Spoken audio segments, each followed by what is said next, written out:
Hola, mi nombre es Seila Pérez, soy estudiante del quinto año de Derecho en la Universidad Fermín Toro. En esta oportunidad les voy a hablar sobre el arrendamiento, el cual es un tema de la materia de Derecho Inquilinario.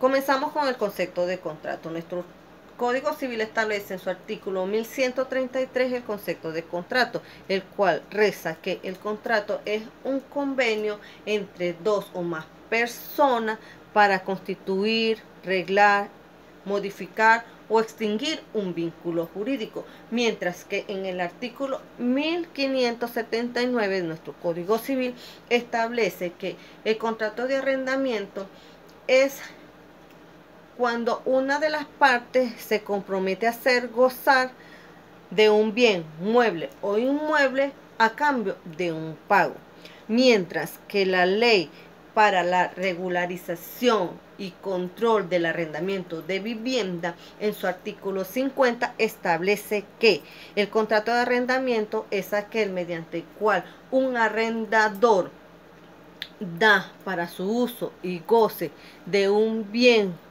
de su propiedad a un arrendatario a cambio de un precio de manera pacífica, y este precio debe estar regulado por esta misma ley.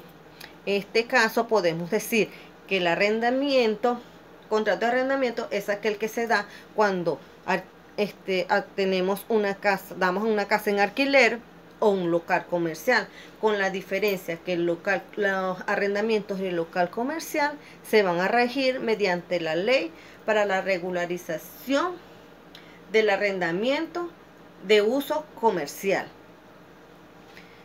Tenemos que entre el arrendamiento de los locales de uso comercial y los arrendamientos para viviendas existen muchas semejanzas y a su vez muchas diferencias. En una de ellas tenemos que el arrendamiento para locales comerciales no puede ser menor de un año.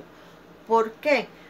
Porque de lo contrario sí pueden ser menores de un año, solamente que deben ser en temporadas, como por ejemplo temporadas altas, en navidades, en vacaciones, Semana Santa, carnaval.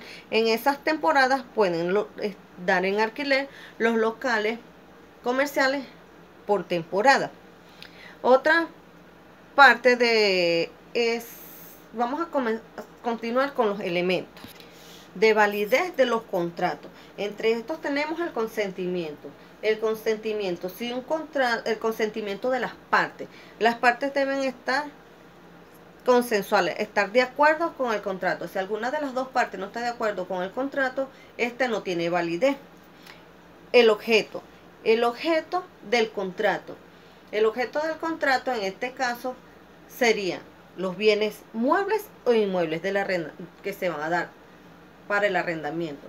Si una persona que no es dueña o propietario de un bien mueble o inmueble no lo puede dar en arrendamiento. El precio. El precio debe ser justo y real. Real porque debe ser cancelado mediante dinero u otro bien. Justo porque debe ser de acuerdo al lugar donde se encuentre el bien y las condiciones en que se encuentre el bien o la cosa para darle su precio justo. Causa lícita. La causa lícita es que, como por ejemplo, yo no puedo alquilar una vivienda para guardar personas secuestradas. Esa es una causa ilícita. Y tampoco un comerciante puede arrendar un local comercial para guardar cosas hurtadas. Otro elemento de los contratos que no puede faltar es el goce. El arrendatario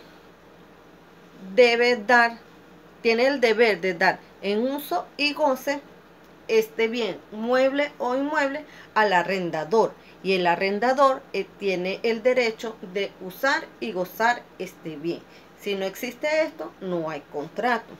Tiempo determinado. Todos los contratos de arrendamiento deben tener su fecha de culminación del contrato. Las características de los contratos. Entre las características de los contratos tenemos que los contratos deben ser consensuales. Si no hay consentimiento de ambas partes, el contrato no puede tener validez. Es oneroso. ¿Oneroso por qué? Porque cada una de las partes tiene un deber que cumplir. El arrendador tiene el deber de dar el mueble o inmueble al arrendatario para que éste lo use y lo goce, mientras que el arrendatario está en el deber de cumplir su obligación, que es pagar el canon de arrendamiento como quedaron en el contrato. Es bilateral. Es bilateral porque las dos partes se obligan a tener una obligación, una de dar y la otra de gozar. Es de tracto sucesivo. ¿Por qué es de tracto sucesivo? Porque en el tiempo deben cancelarse los cánones de arrendamiento por un cierto tiempo consecutivo y periódico. Tenemos que en los contratos de arrendamiento existen unas partes. Estas partes son el arrendador y el arrendatario. ¿Quién es el arrendador? El arrendador es la persona que da el uso y goce de la cosa, mientras que el arrendatario es la persona que va a gozar y usar la cosa. Los deberes. Entre los deberes del arrendatario tenemos que el arrendatario debe mantener el bien mueble o inmueble en buenas condiciones para darlo en arrendamiento. Además, debe hacer las reparaciones necesarias para que el bien esté en buen uso. Y tiene el derecho de recibir el canon de arrendamiento según hayan quedado en el contrato. Y tiene el derecho de que el bien le sea devuelto en el momento y en las condiciones, en las mejores condiciones, luego de su uso. El arrendatario tiene el deber de usar y gozar la cosa. Tiene el deber de cuidar la cosa como un buen padre de familia. Debe darle el mantenimiento y cuidar la cosa como si fuese propia, sin que haya deterioro en el tiempo. Y tiene el deber de pagar el canon de arrendamiento como hayan quedado en el contrato. Además, debe responder por los posibles deterioros que tenga este bien, sean realizados por él o por un familiar del mismo. Con respecto a las reparaciones, las reparaciones cuando son grandes las debe asumir el arrendador. En el caso de que una casa arrendada, un local arrendado, el arrendatario no se le esté filtrando la platabanda y no le hace llegar la información de la queja a su arrendador y por su cuenta hace las reparaciones necesarias a la platabanda, a la impermeabilización, el arrendador no está en la obligación de descontarle esos cánones de arrendamiento, mientras que si el arrendatario le hace saber a su arrendador que tiene problemas de filtraciones en su platabanda, que se le está filtrando, y el arrendador está en la obligación de reparar esas averías.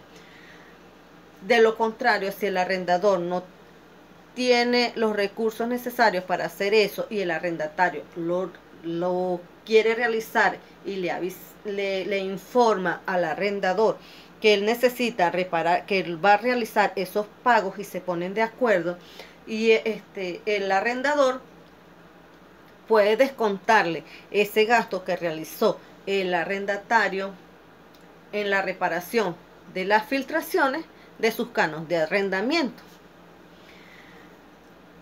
La finalización de los contratos puede ser por mutuo acuerdo, por muerte del arrendatario, si éste no tiene heredero. En el caso que haya heredero, el arrendamiento podría pasar a sus herederos. Muchas gracias. Espero les haya gustado mi presentación.